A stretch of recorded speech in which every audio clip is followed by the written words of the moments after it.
New information tonight on the search for victims of an Indiana serial killer. We're learning cadaver dogs hit on 20 different locations during a search of the Fox Hollow Farm property over the weekend. Investigators now are renewing efforts to identify the human remains that were found on that property in Westfield. It was once owned by Herb Baumeister. Tonight, we're also learning that families are reaching out. 12 families with missing loved ones contacted the coroner because they wanted to get a DNA swab. Some of those contacts came from all across the country. So tonight, we're going back to the start of that investigation. Our Jenny Runovich talks with a local PI who was on the case from the very beginning. The decades-old story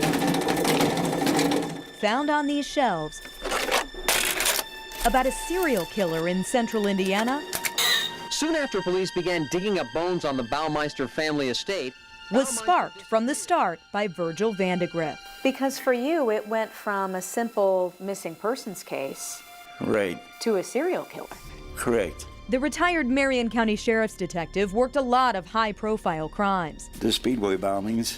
But as a private investigator in the 90s, Vandegrift began the Baumeister case. He got calls from two separate families of missing men, both gay, similar physically, who disappeared from local bars. I knew it was important to get the missing flyers out, number one, and to establish communications with people in the gay community.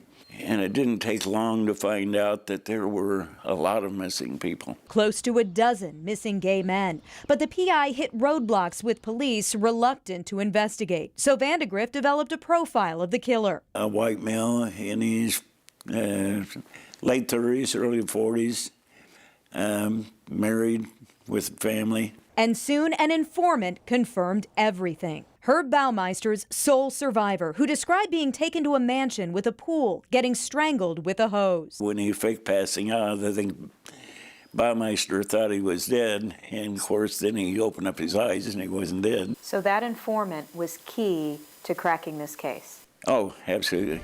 The informant didn't know his real name yet, but when he saw Baumeister at a bar again, he got bold. Got up on one of the tables at the bar and yelled out, "This guy's a serial killer, somebody get his license plate number." Of course, that traced back to Herb Baumeister. Vandegrift also got aerial pictures of possible properties where the informant was taken, and eventually his search to find a killer unearthed the monster at Fox Hollow Farm, along with thousands of bone fragments, including the victims he was hired to find.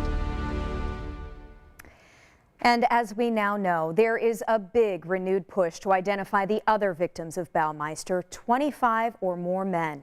Virgil told me he is thrilled to see this happen.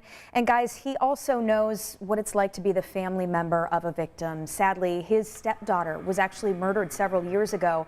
So he gets it. He gets the police side, and then he gets what it's like to be a family member. Yeah, it's a fascinating story, but you get to see the other side to the news stories we do here every day. The impact of this is felt for decades, for generations. Yeah, we never got to see this one play out in the court. No, and I will say that's the one thing he told me his only regret was not being able to talk to Herb Baumeister himself before he took his own life in Canada. So, yeah, interesting case. Yeah, interesting story. Thanks, Jenny.